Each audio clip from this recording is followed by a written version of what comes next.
Alrighty, well, good evening, everyone. Thank you for waiting while we had to wrap up a executive session. So we already did the call to order in our roll call, so we'll call this meeting now to order. And then if you don't mind, we're going to stand up and do the Pledge of Allegiance, and right after the Pledge of Allegiance, we sit down and we have a brief moment of silence. So Director Jones, you want to kick us off with the pledge?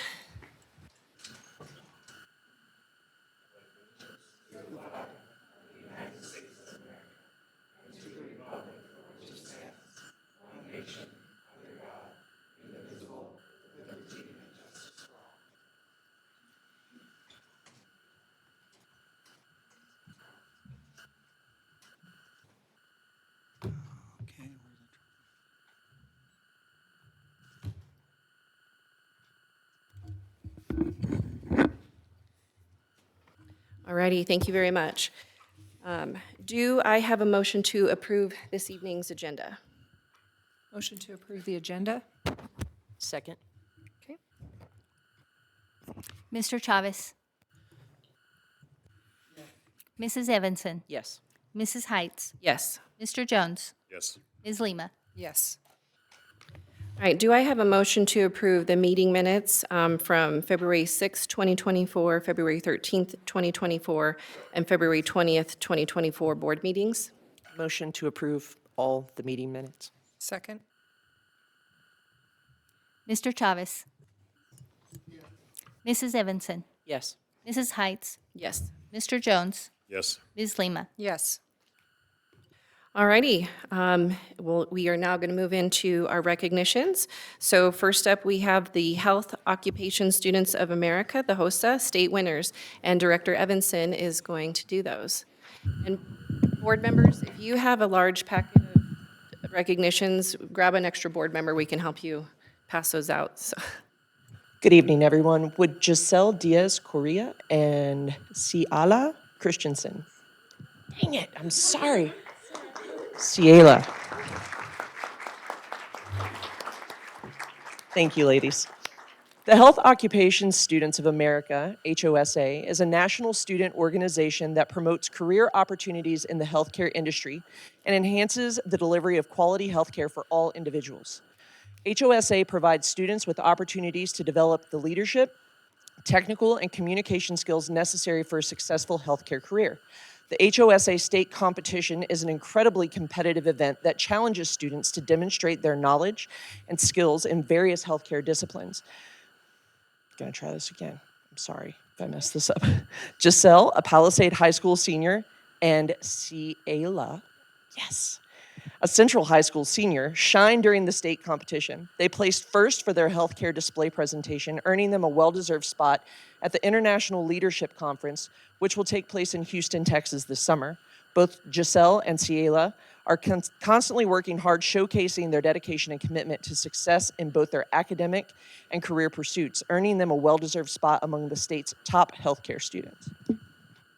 The Board of Education and Superintendent Dr. Hill would like to congratulate these ladies on an exceptional achievement and wish them the best of luck as they represent our state in the HOSA national competition.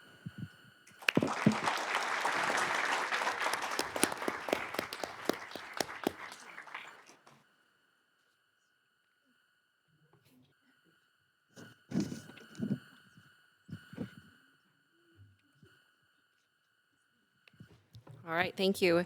And then next up, we have the girls wrestling state winners. And so yes, when students, when you come up, if you could just wait a moment so Callie can get your pictures. We like to post those and put them in our newsletter. All righty. Will the students and coaches of the Phoenix girls wrestling team please join me at the front of the room?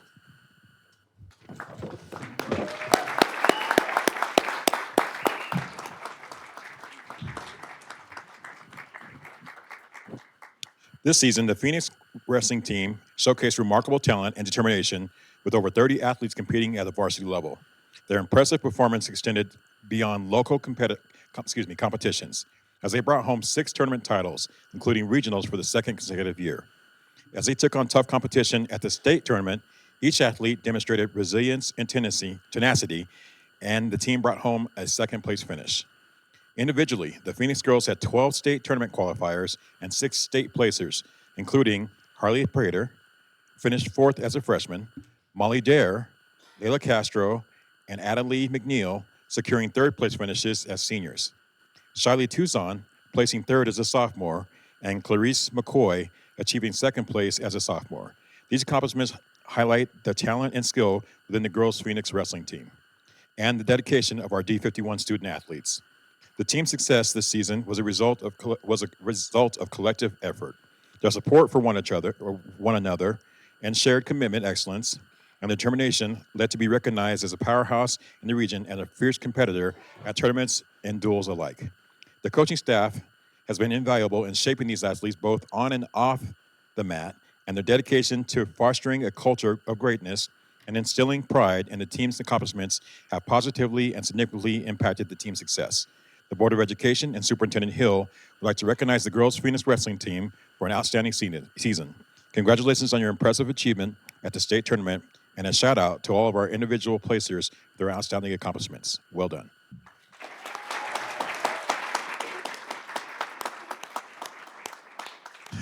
Layla Castro.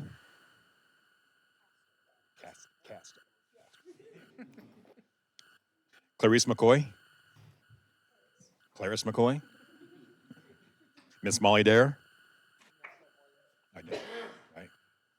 Oh, yeah. Anaya Guadalajara Zarate. Oh, go ahead. Anaya Guajardo Zarate. Yeah, use what you said. There you go. Marissa Martinez Cozada.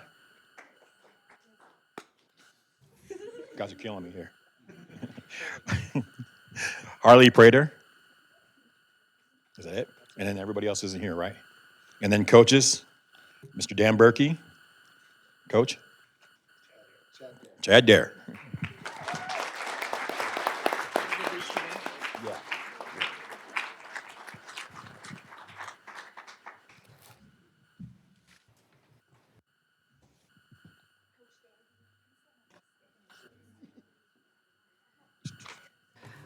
One coach on either end. There you go.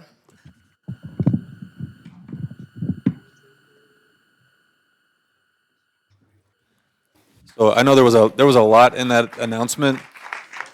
There was a lot in that announcement, but the team got 2nd place at state. Can we give them another big round of applause for taking 2nd place?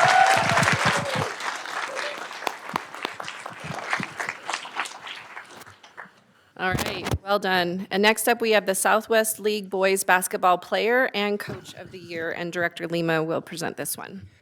Will Jett and Mike Wells please join me at the front?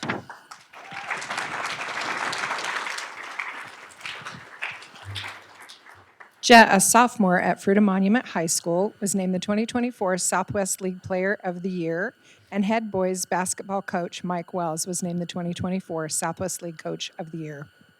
It came as a little surprise when Jett Wells was named Player of the Year. Jett's performance on the court this season has truly highlighted the versatility and talent of this young student athlete.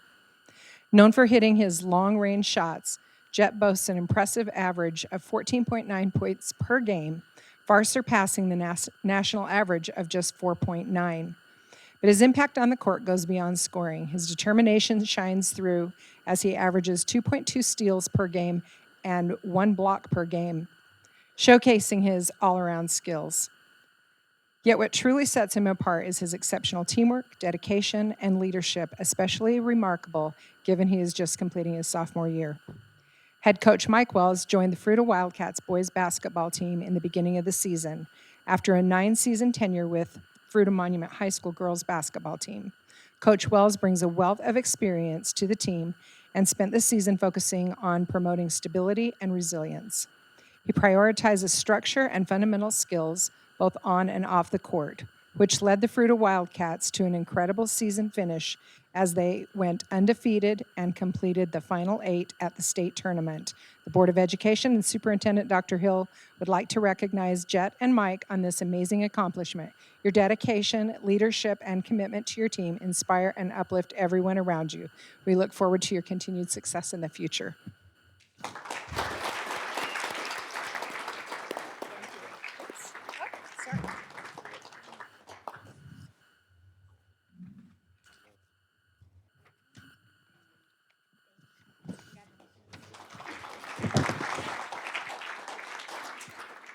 Will Chloe Simons and Dawn Baver please join me at the front of the room?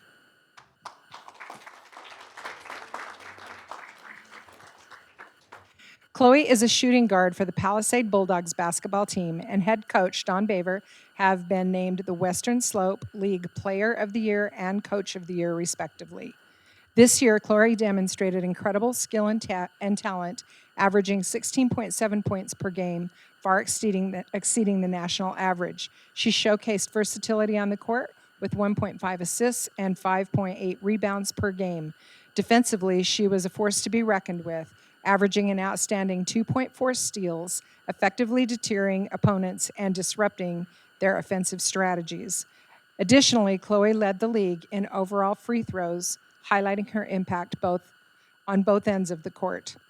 Under the guidance and leadership of head coach Dawn Baver, the Palisade Bulldogs finished 17-7, their best finish since 2016-17 season.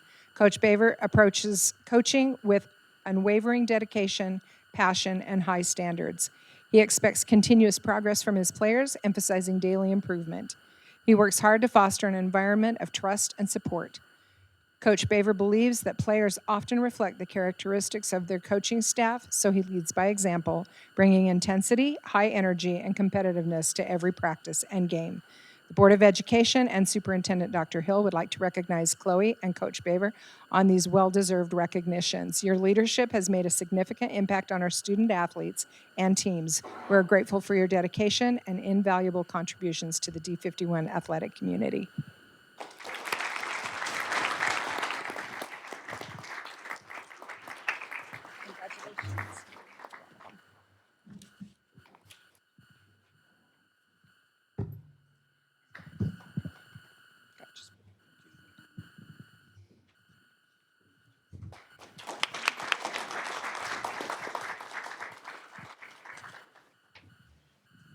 All right, and just so we're clear, I got the privilege to announce quite a few of the Phoenix games, and I butchered their names all season long too. So, all season.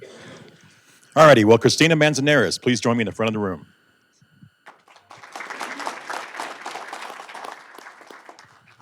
Christina, a senior at Central High School this year, has excelled as a standout point guard at the Central Warriors, earning her title of Southwest League Player of the Year. A driven student athlete, she is consistently pursuing excellence both on and off the court. Being honored with the title of Southwest League Player of the Year is a testament to her dedication and talent. Christina has always shined brightly on the court, captivating spectators with her dynamic game. A versatile scorer with a strong defensive instinct, she dominated the league this year, leading in scoring, field goals, steals, three-pointers, and blocks. Additionally, she ranked second in free throws and assists, finishing her high school career with an impressive 1,244 points. Transitioning from a focus and individual success from prioritizing teamwork, Christina's growth as a captain and individual is equally inspiring. Whether deciding to pass or she could shoot or mentoring younger players, she embodies the spirit and camaraderie of sportsmanship. Coach Mary Doan had nothing but positive remarks about Christina, praising her work on and off the court, her dedication, sportsmanship, and leadership, stating, Christina is the best player in the SWL this year, had a fantastic senior citizen, and like so many before her, left a positive mark on our program at Central. I will miss coaching her.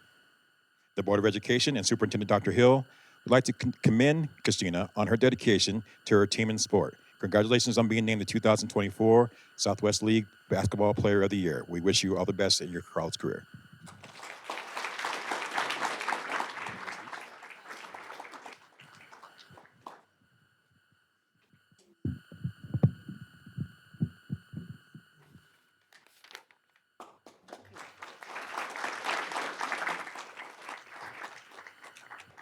All right, and then Director Chavez is going to do the Grand Junction High School Academic Team State and Governor's Cup Award winners.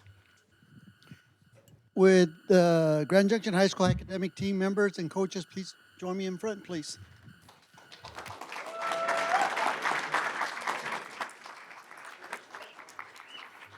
Take that over, I'll say it.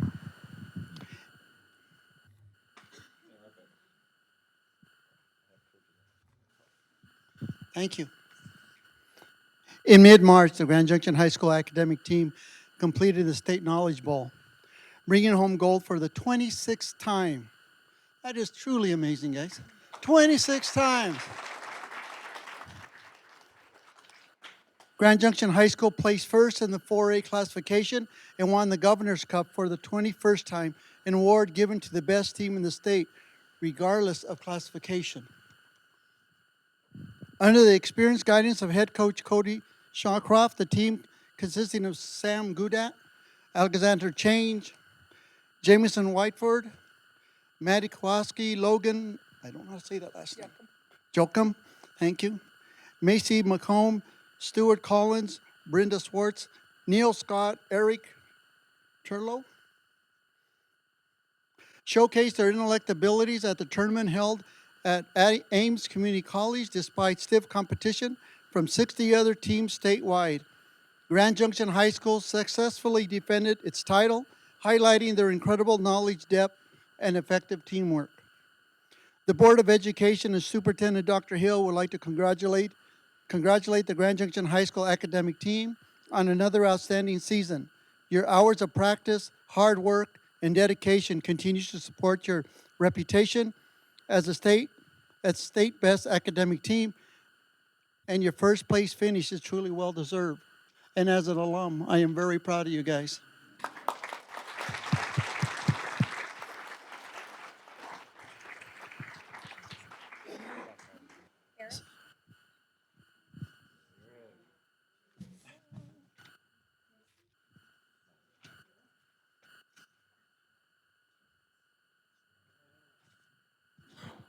Sam Gudat. Logan. Madeline. Thank you, ma'am. Rienda. Thank you. Thank you all.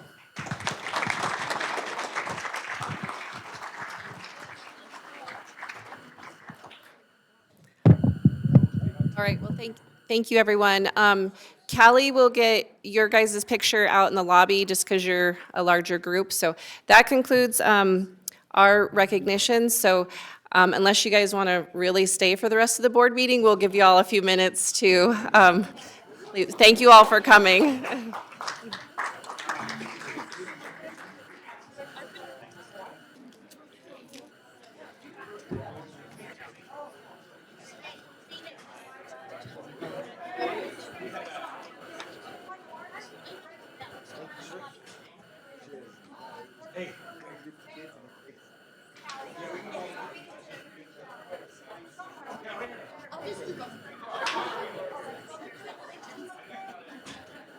They were fun to watch.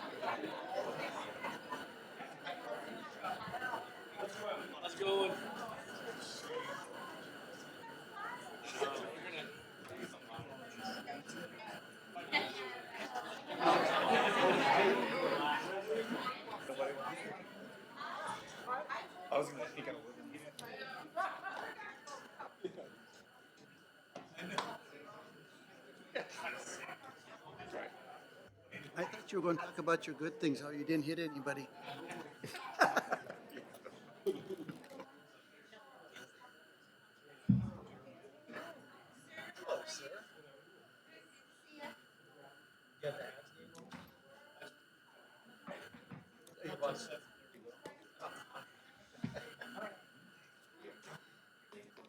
Where'd everyone go?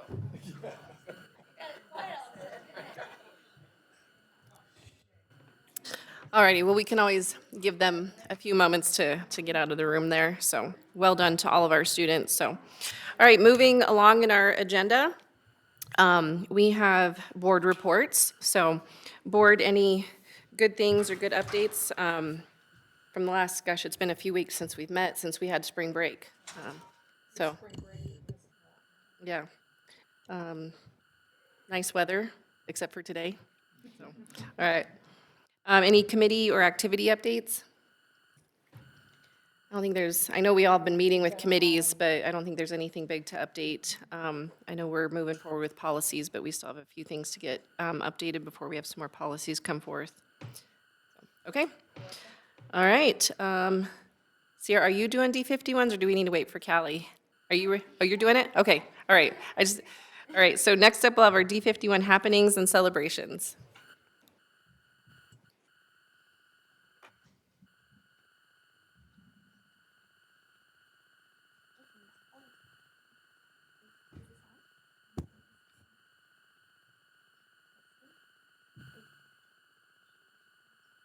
The one next to you is on.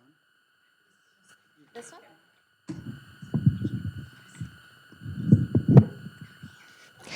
Okay. Hello, board. I'm Sierra Colson, the Marketing and Communication Specialist for D51 Schools, and I'm here to share with you the District 51 happenings and celebrations. To start off, Justin Brown, a dedicated first grade teacher at Pomona Elementary for over 20 years, is March Golden Apple recipient. Known for inspiring his students to strive and tackle new challenges, Mr. Brown fosters a nurturing environment that encourages achievement and excitement for learning. Additionally, he pioneered Pomona's snowshoeing expeditions to the Grand Mesa 22 years ago, enriching students' understanding of ecosystems. Thanks to Mr. Brown, students not only excel academically, but also learn to appreciate the great outdoors. Congratulations, Mr. Brown. You are truly golden. D51 STEM's third Mesa contest of the year, the Balsa Bridge Building Contest, saw Redlands, Orchard Mesa, Mount Garfield, and West Middle School students showcase their engineering skills. In small teams, they face size constraints to design and build bridges with superior strength to weight ratios. Congratulations to all the students who competed. On March 1st, we celebrated each and every employee with D51, from teachers and speech pathologists to ground workers and beyond. Your dedication and hard work are the backbone of our community's beloved schools. Your commitment to fostering a supportive environment where every student thrives makes D51 outstanding. Can we give our D51 family a round of applause to thank them for everything they do?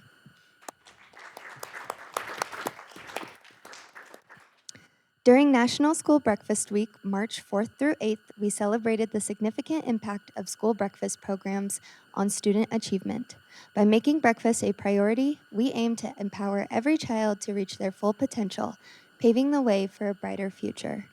For the week, our D51 Nutrition Services team crafted a Surfs Up themed menu.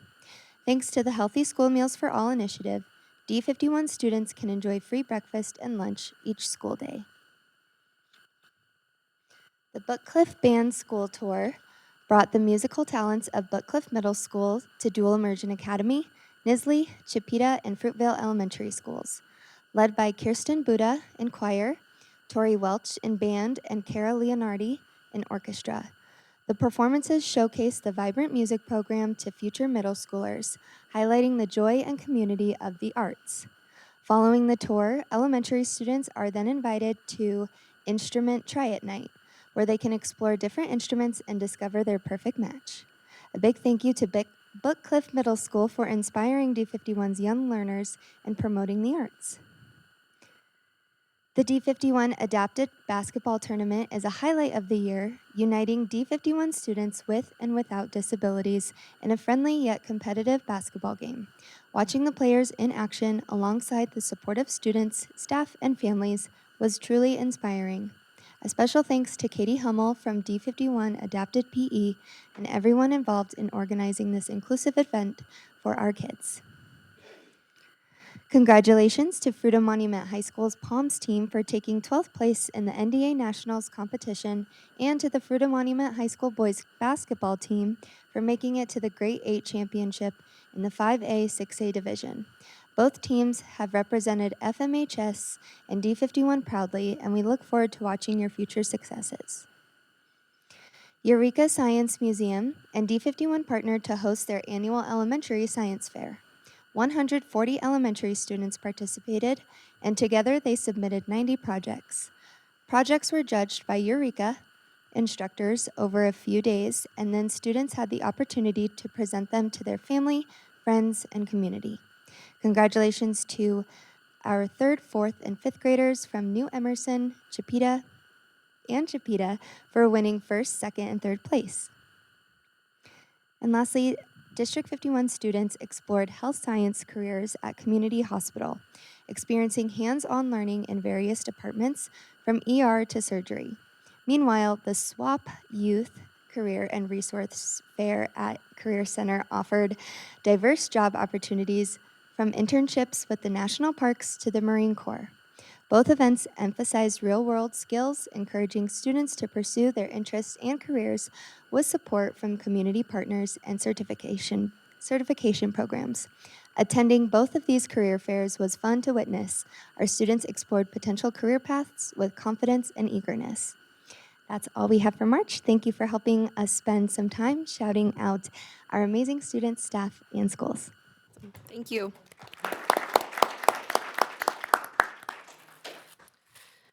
Alrighty, just a quick reminder before we get into the superintendent's report, because we'll have audience comments coming pretty quick. The sign-up sheet is over on the table underneath the television over here. So if you're new and have never given public comment before, you do need to go sign up over there before public comment time. So next up, we have our superintendent's report. All right, thank you, President Heights. We only have one item this evening, and that is the topic of Grand Junction High School, Fruita Monument High School, and Fruita Middle School's proposals for a delayed start to next school year. And so this is something that's already been shared, information's been shared with the board ahead of time, and so this isn't necessarily new to the board. We do have reps here from those schools. I just want to say how proud I am of Fruita and Junction sitting by each other and not getting into an argument. It's pretty impressive. That should be a recognition at the next meeting. But no, reps are here. I did promise them that they're not part of any presentation. I'm not going to make them speak, but if there are questions during the discussion section that y'all have about individual plans, they're here to answer those. So I'm just going to go over some key points. I don't have a formal presentation, but key points from the proposal that they brought forward. And then, like I said, if there's any questions, we can answer those. So GJHS, FMHS, and FMS staff have all requested a delayed start to the 24-25 school year. Each of these schools will be going through major transitions leading into next school year. So individually, Grand Junction High School, as we know, will be moving into a completely new school building, thanks to our voters who voted yes on GJHS. And so that school will be opening in the fall in a completely new facility. Fruita Monument High School will be not only serving 9th through 12th grade students for the first time since 2005, but the 9th and 10th grade students will all be new to the campus next year, meaning that over half of the student population will be new to that building as well. And then Fruita Middle School will be moving into a new building next year and will be serving 6th through 8th grade students for the first time since 2005 as well. So these are all some big shifts that are happening. All three schools will also have a large number of new staff next year because of the additional FTE added due to boundary changes and the reconfiguration in Fruita. All three schools will release 2 days earlier this school year to accommodate building moves while staff are on contract. And just want to point out that's a standard practice that we have in the district to be able to offer that when we have a major shift like this. And so there will be time at the end of the school year for staff to be able to work on getting things ready for the moves. But because of the timing of everything, thinking through the acquisition of a certificate of occupancy for GJHS, the modulars and the furniture moves for Fruita Monument High School, and then the Fruita Middle School furniture, material, supplies, everything that has to be moved. School buildings won't necessarily be completely ready to welcome all staff back until after they've gone off contract for the summer. And so the expectation of saying you have to come back early off contract to get things ready is not necessarily fair. And so these three schools have requested time at the beginning of the year to allow staff to be ready for a strong start with students on the first day of school. And they've put together very comprehensive plans that I've shared with the board as well on what they want to utilize that time for. I won't go through those plans completely, but I do just want to highlight that for Grand Junction High School, we start on a Wednesday next school year as a district. Their request would be to start on Friday, and they have a 2-day plan for what they would do within their building for those 2 days with staff. And you think about being in a new building, how do we do drills, where are things located, just I said I wouldn't go through the plans, and now I'm starting to go through them. But there's a lot in the plans on what they want to utilize those 2 days for, so that they can be ready to welcome kids on the first day, which would then be that Friday. So theirs is a 2-day proposal, and those items are in there for you to review. And then Fruita Monument High School has asked for a 1-day delay. So instead of starting on Wednesday, they would start on Thursday, but actually on Wednesday, the 7th, they would have a portion of their students coming in for sort of an orientation in the morning, and then staff time in the afternoon to be ready for the kids to come back the next day, so that all students would start on Thursday, 9th through 12th. And then also the same thing for Fruita Middle School. They would have 1 day on that Wednesday to work with staff to be ready to welcome students back on Thursday. So a 2-day for Junction with the new building, and then a 1 day for Fruita area secondary schools. So again, if there's questions about specifics about the plans, we can talk about that. But that's a request from the principals and their staff. And so I would say just to be honest, when it was first brought to my attention, I wasn't a huge fan of it because I don't think anybody wants to lose instructional time, but also not a fan of staff feeling like they're not prepared to have a strong start to the school year. And the staff at these 3 schools worked really hard on this plan collaboratively on the plans for their schools. And they've asked to be successful at the beginning of the school year, and I think this is a good opportunity to help them be able to be more successful moving into these new situations. So there's not a vote for the board. You don't have to take a vote on anything. You've already adopted calendars. This is just more of a public discussion. If this is something that we all feel comfortable moving forward with, then the principals will communicate that out with families and start preparing them for what the start of the school year would look like for them next school year. So with that, unless there's any questions, I'll open it up. No, I thought our conversation was good about all of that. It makes total sense. They're going to need a little more time. All right, sounds good. You didn't have to speak. I have Principal Klusmeyer give his acting debut that we got to see at Beauty and the Beast, though. We You did forgot very about that good. with our good things. It was a fantastic. You did a really performance. good It was really job. Great. So you up the ante for all the other principals to have to make acting debuts in their next plays. Maybe assistant principals need to go as well. Well, so thanks to the board for supporting this, and then again, thanks to the not only the admin but the staff at the buildings that put the time into putting these plans together. So this will be good for staff and students for the start of the next school year. So, and that's all I have for my report tonight. Thank you. All right. Thank you, guys. Yeah. Yeah. All right, we are now up for audience comments. So there's 3 minutes for audience comments, and Director Jones will do the timer. Let's see, the light is here. There we go. So we have the light here, so it will be green, yellow, then red, and you'll hear the tone. So how many people do we have for public comment? Well, we're going to make this easy. Miss Howie, you are first up and last up. Welcome back. We've missed you at the meetings. Good to see you again.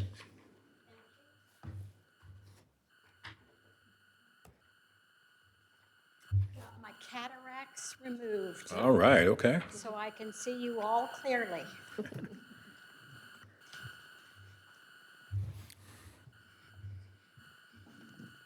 All righty then. I'm here to talk about Gateway School that has a total of 15 students, pre-K through 12, a ratio of 1 teacher for every 4 students, and the school represents 100 families. There is a full-time facilities manager, a full-time principal, who with salary and benefits makes about 190 grand. If you were to close the entire school, you would save about $740,000, twice as much as what you saved when you closed East Middle. If you reduce the student-teacher ratio, you could save in 1 year $350,000. If you eliminate the principal position and share principalship of Gateway with a principal in the Valley, you could save $190,000. And I'm thinking that that would be a nice little fund for you to put towards the Orchard Mesa School. Thank you so much.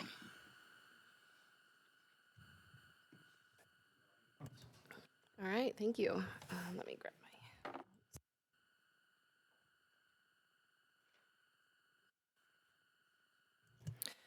All right, next we're going to be moving into our consent agenda. The consent agenda contains personnel actions and acceptance of gifts, items that are not routine and can be approved by a single motion. Items on the consent agenda will not be discussed individually by the board unless an item is removed for individual consideration. Is anyone requesting any items to be removed? So just to know, we do, I think in the hires, though, we do have 3 principal hires, which I suppose we could highlight after we. Okay, you guys don't want to pull those out separately? Okay, all right, we can vote on it, and then if Dr. Hill wants to make any comments, they can. All right, may I have a motion? Oh, excuse me, hold on, the amount for the donations or gifts was $17,623.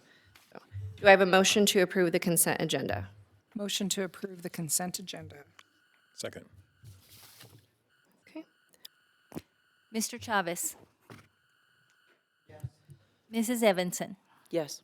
Mrs. Heights. Yes. Mr. Jones. Yes. Ms. Lima. Yes. All right.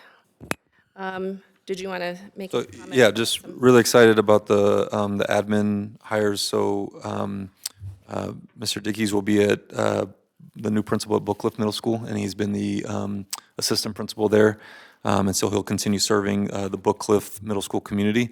So we're very excited for him. I like to text the administrators and say, what are you most excited about moving into these roles? And so he shared with me that he's very excited to get to continue working with the amazing and dedicated staff at Book Cliff Middle School.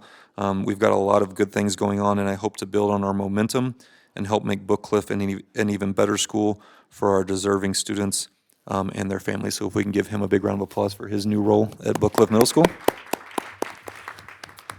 And I do want to thank Terry Requa, who's been serving as the interim there all school year. Really thankful for her coming back from retirement to help out at that building. Next up, these next 2 are not principal hires, but they are administrative hires. So Ms. Carrie Bollinger, who is currently the principal at Tope Elementary, will now be filling the role of Director of Site Leadership because there's a vacancy there. And so we're very excited for her to be moving into that role, and I asked her the same question. She said that I'm extremely excited about the potential that this creates for options. I'm excited that we can better support building and student needs, and I want Mesa County to be the district that everyone's talking about and flocking to be at, and I'm excited to be a part of that work. And so we're very excited for Ms. Bollinger to be moving into this role as a site director, so can we give her a big round of applause as well? And then the last one, we have an opening for Director of Special Education, another very important position for our district. And so Mr. John Paul Burden will be coming from actually outside of the district, and you can see all of his credentials there, but comes with a wealth of experience and knowledge. And so I have not actually met him in person because I'm not a part of this hiring process, but I did text him today and asked him the same question. And he said, after visiting the community a couple times now, I'm very excited to be a part of it and to become part of a passionate team working together. I felt easily connected with your team and hope to be able to help shape an already strong district into an even stronger one. I look forward to meeting and working together with everyone. So can we give him another round of applause as well? So those are the 3 admin hires, and again, those were vacancies that needed to be filled. I know we've got a couple other ones that we're still interviewing for, and so we'll bring those forward at the next meeting. Thank you. Thank you. All right, we're going to move into our business items. So, board, we do have the fee schedule that we need to look at. So, do I have a motion to approve the fee schedule adoption? Motion to approve. Second. Okay. Any questions? I don't think there were any big changes or anything on the fee schedule. It's in your packet, or there's the breakdown if you have anything. So I do have a question. Go for it. So I know in the preface of this, it talks about applying for free, like our, I'm sorry, let me get my words together here. Our indigent students, applying for certain, or families applying for certain assistance. And I noticed that in the 5th line, it says a lot of students, so it says the fees are mandatory, but then it says the required items or materials or comparable alternative will be provided. Students will not be excluded from the class or classroom activities if the fee is unpaid. How does that work into the total fee, I suppose, is my question.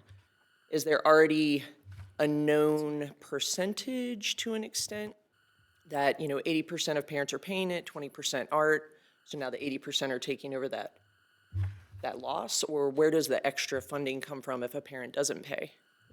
Melanie's going to come up. And I know that we had to when we went to, it kind of changed our free and reduced lunch, which was kind of how we ended up monitoring some of this. I'll let her explain it more, but I know we ended up having to discuss that last year. Yeah, so I think it's kind of encapsulated into our annual review process anyways, that we're looking at account balances in all of these fee accounts at each school. And so we're looking to make sure that they aren't carrying over too much money, in which case we would look to reduce the fee or to temporarily suspend it. And then we also look to see if it's just not enough to keep up with costs. But essentially what ends up happening when fees are waived or reduced is the building budgets often kind of pick up the difference that's needed. And so I know that's something that we're looking at as part of our strategic plan area too, is just right now we budget the same amount per student at each school by grade level, but we're kind of delving in deeper to that to make sure that we know that not each school has the same collection rate on those fees either. So I think more to come on that, but it is just kind of something that we review line item by line item each year too. Is that something that Title I funding can offset at all? Because I know that there's stipulations for each fund. Yeah, so title dollars can only be used to supplement, not supplant. So if it's provided at another school with general fund or with fee dollars, we can't use title dollars to pick up the difference. Does that help? Any other questions?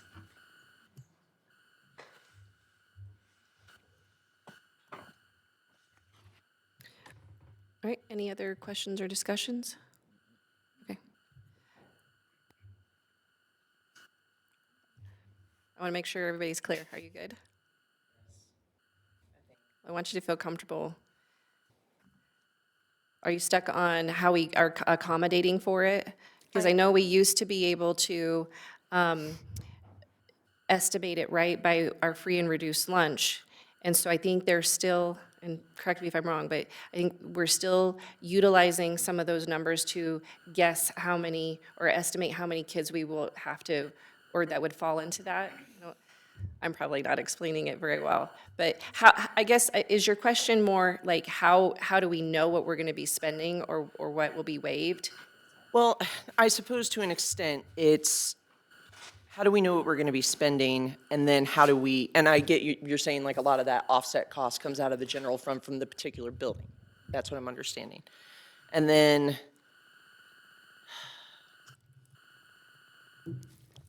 I guess I just think, how does this affect, how do we end up getting that money? Is it just something that comes out of, and general funding, I know we get, some from the state. And then we have our bonds and our mills and things that offset a lot of different other things. So I guess I'm just trying to figure out, like, would this increase the probability of us asking for more? Oh, I see what you're saying. Is this going to affect would this affect our taxpayers more? And I did see that there were some that were cut, some fees that were cut, but I just think about how much our taxpayers are paying right now. Right, because if the fee's being waived, it's being supplemented from somewhere else. Yes. And, yeah, gauging how much that would be and whether that would increase over time. Yes. And whether we would need to ask our community for more help to help supplement the kids who need help with these things. And if they even realize that that's what their money's going towards. Right. Yeah, no, that makes sense. Because it would all come out of the general fund for the supplement? Sorry.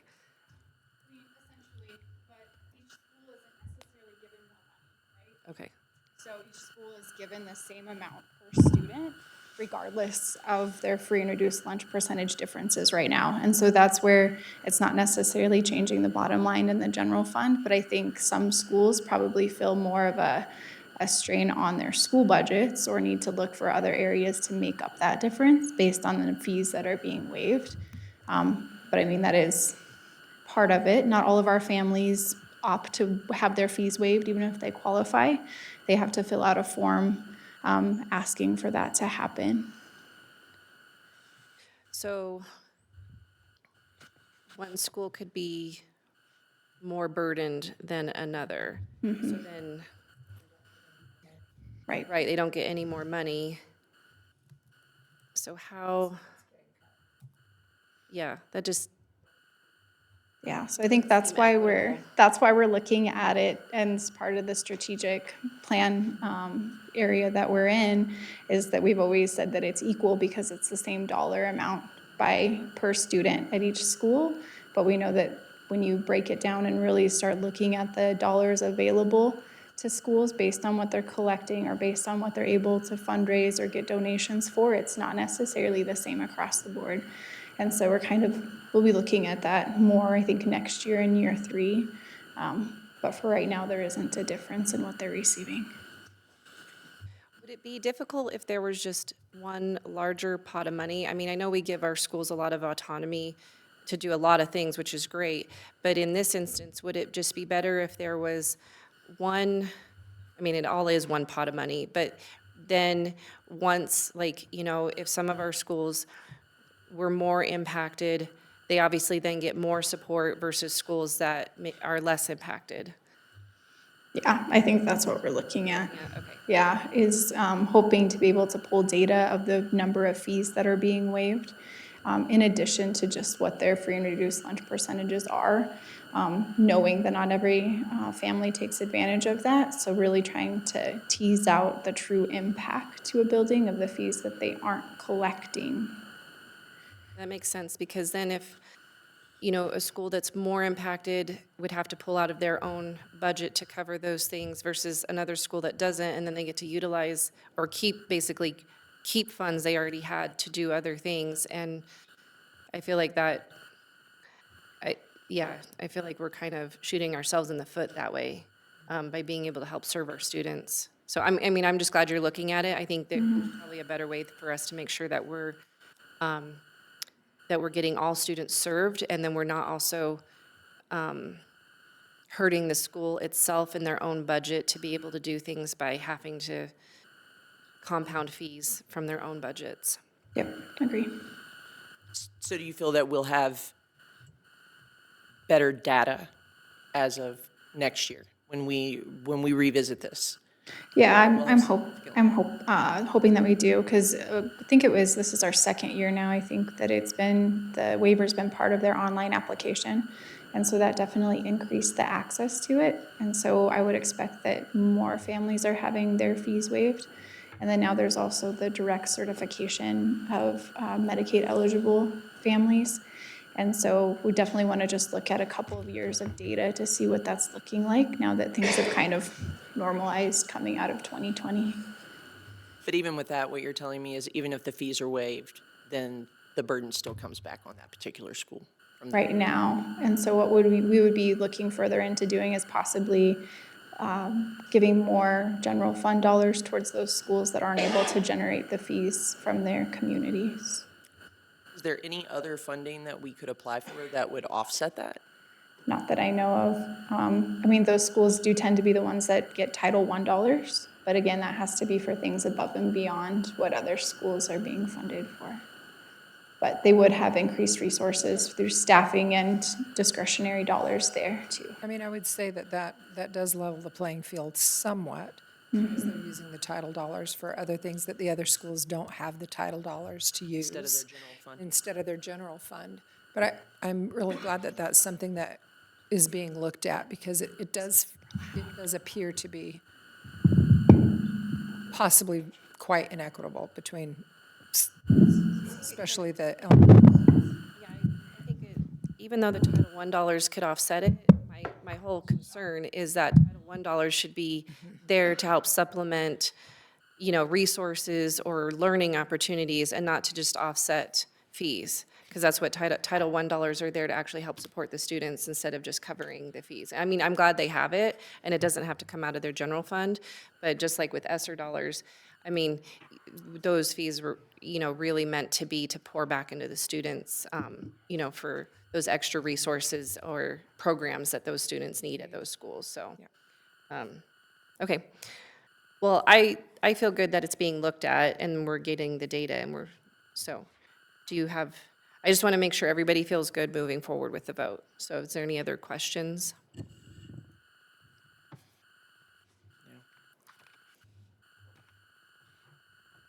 All right. Okay, seeing no other discussion, we can go ahead and take the vote. Mr. Chavez. Mrs. Evanson. Yes. Mrs. Heights. Yes. Mr. Jones. Yes. Ms. Lima. yes. All right, that one passes.